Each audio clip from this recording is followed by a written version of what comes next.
Hello, children of God around the world. Join me today as we reveal another video.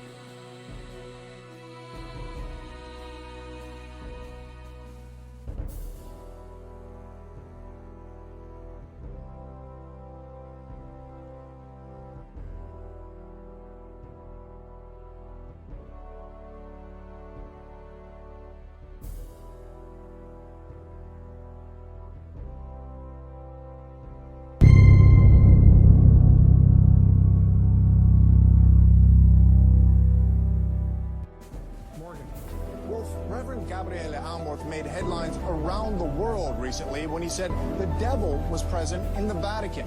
You're talking about something very real, aren't you? Certo, realissima.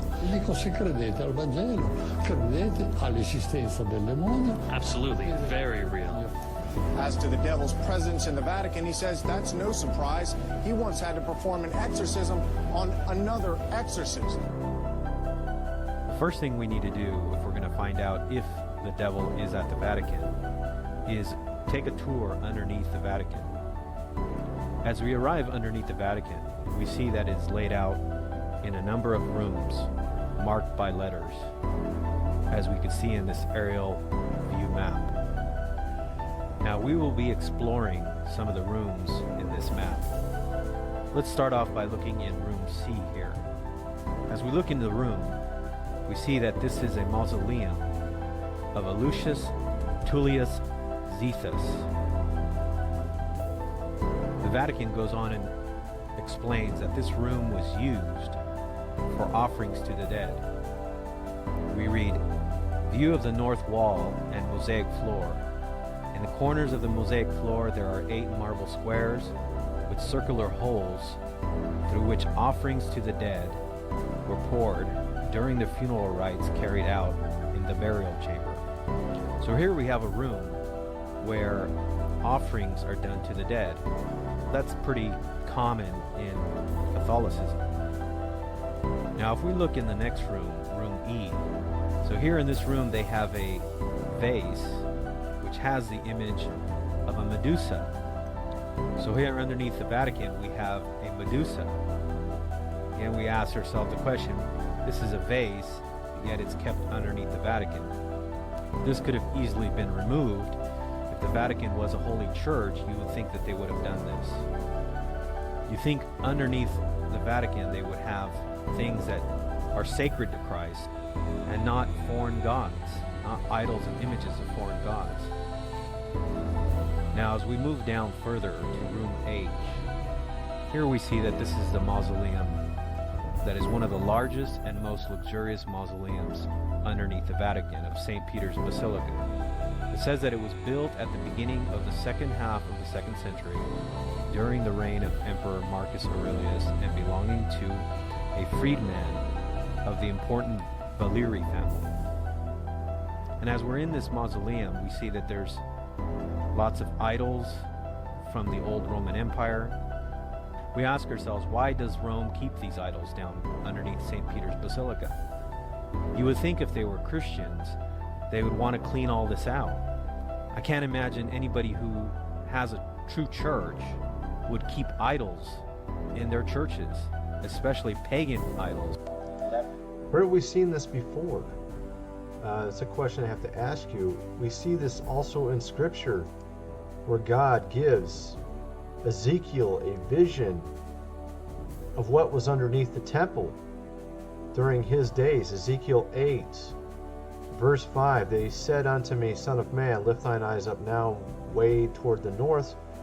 I lifted up my eyes toward the north, behold, northward at the gate of the altar this image of jealousy in the entry. He said therefore unto me, Son of man, see what they do, even the great abominations that the house of Israel committeth here.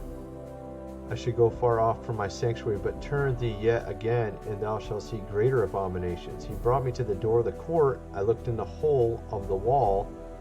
He said unto me, Son of man, dig now in the wall. When I digged into the wall, behold, a door. He said unto me, Go in, and behold the wicked abomination. So here we go. He found a secret door.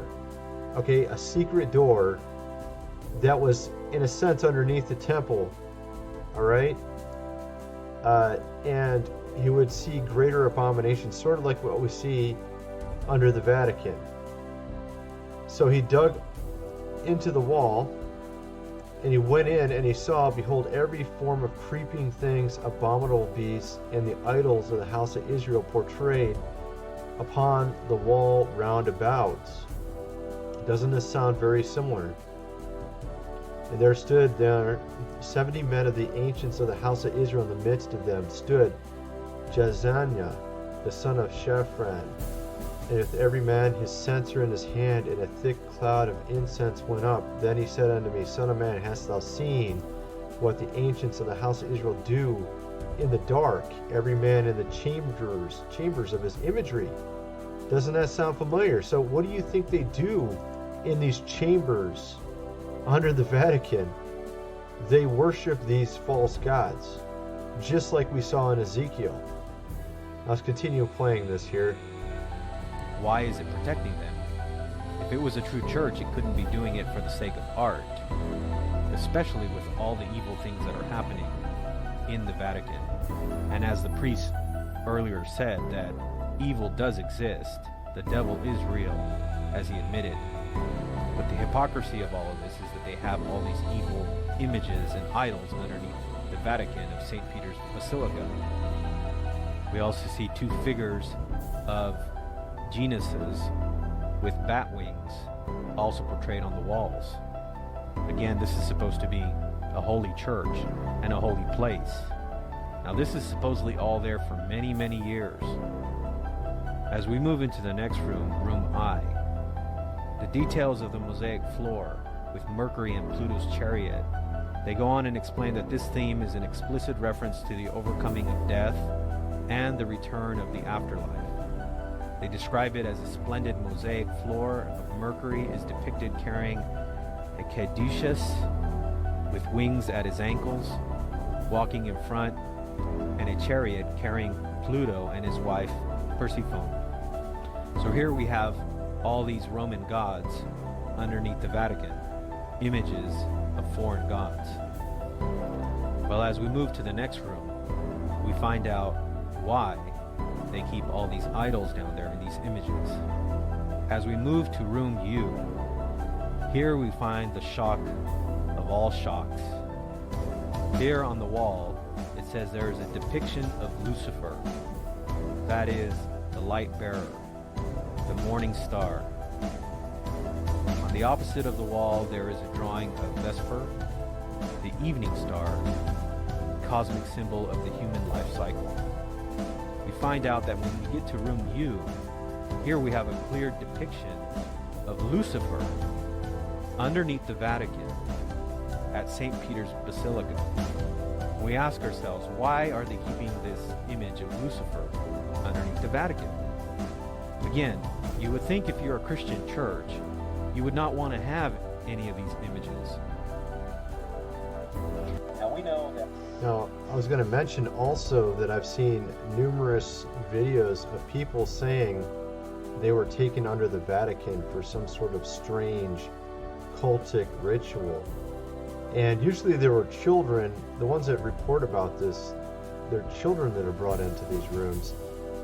And, it's pretty unspeakable what they do in these rooms. Now, they say it's under the Vatican, but I'm kind of curious if it's in these rooms or if it's in a different room that we're not aware of. Perhaps like with Ezekiel, they have secret chambers and doors to other rooms. That these are just the ones that have been made public that we know about, and that there's actually other ones as well that are there that are even more vile, even worse. All right, now here is actually a very interesting a picture of, I think, let me see what it was called. I forgot what they call this room, but you can see it has snake eyes, and it also has this very abominable display, which you can see right here. And this is where, the Pope is sometimes at. I'm sure you've seen pictures of this.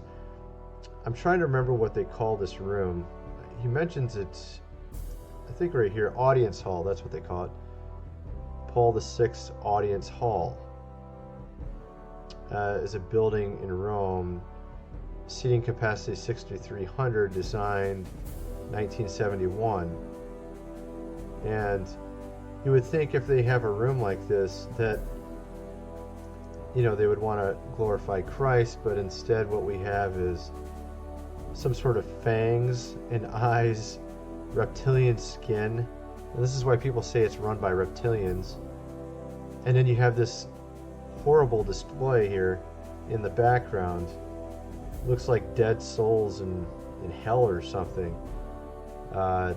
Why would you make such a horrible thing? And why would you put that in allegedly a Christian place? So this is why it's such a joke, that this is not a Christian place. All right? That they'll go on and say, oh, well, we're saving it because it's a UNESCO heritage site or something like that. This is always their excuse, saving it for the sake of art. But for the true Christian, this is not an excuse, because we know if you're giving glory and propaganda to false deities and false pagan gods, what are you doing? You're in essence supporting the evil spiritual realm. This cannot be from God. And since Rome claims itself to be the one true church, you would think they would lead by example. But what kind of example is this? That you have a depiction of Lucifer underneath the Vatican for countless hundreds and hundreds of years? Now this image here underneath the Vatican has been there since their claim, which would be Constantine. We would know that he was the first one that built this basilica. And so again, we ask ourselves, why are they keeping this depiction of Lucifer underneath the Vatican? Well, we think the answer, or why all these images, idols, are kept underneath the Vatican, is because what we're dealing with here is we're dealing with an apostate church that has always been apostate, and even now, as it is filled with Freemasons. And so we know that the reason why they're keeping all of this there now, and they're actually revealing this on their internet website, is because they want people to see this. They want people to see what they're really all about. For the masses who believe that Rome is still a pure church, they don't mind deceiving them into believing that they are still a Christian church. As you go down underneath the Vatican, down into the next rooms, they will try to convince you on this tour that you take that Peter is buried down there in one of the rooms, and that this gives credence to following the Pope. But we ask the question, why would you want to follow a Pope who has all these evil things underneath his church? It's very clear. It's a very interesting point he's making, especially in light of Pope Francis, who is literally contradicting every type of Christian teaching, and including Catholic teaching. Of course, I'm not a Catholic, but the fact of the matter is he's mocking the truth by putting out things all the time that are contradictory to Scripture. He had a boy ask him where his father was. His father was an atheist. He asked him, is he in heaven? And he essentially didn't, he answered the question and basically said yes, but he said it in a roundabout way. He says, was your dad good? Yes, your dad was good. Well, where do good people go? I mean, such a, simplistic thing like that. And I mean, of course, there was something years ago where he was saying atheists go to heaven. And, you have to ask yourself, what is this guy doing? I mean, it has nothing to do with Christian teaching, it has nothing to do with the Bible. And he just recently had Katy Perry, let me show you that. Katy Perry coming to show how to do transcendental meditation. She's putting on a workshop. Let me see if I can find that real quick. Here we go. Yeah, here we go. Katy Perry, Pope, virtual reality, technology, meditation in Vatican. Okay, so they're doing something about transcendental meditation. She was actually teaching a workshop, in Vatican City on transcendental meditation. We all know Katy Perry's fake. She's a fraud. So why would they allow that? You know? Why would the exorcist get possessed himself and then another exorcist have to exorcise the demon from him? I mean, seriously. Something clearly is wrong. I mean, you've heard all these strange stories. They also have a ton, miles of books that no one even knows what they are under Vatican. You have to ask yourself, why would it make it so it's inaccessible to anyone, or at least anybody that would be like a historian or somebody that has an archaeological background? Why wouldn't they allow these people in to investigate these documents? What are they hiding? I mean, miles and miles of these books and ancient documents. Perhaps there's something they're hiding within these documents that things have gone wrong in the past. That's the question you have to ask. It's very strange. You know, why do they have all these idols underneath the Vatican in the basement? Why do they have all these records sealed that no one can read or see? These are the questions we have to ask.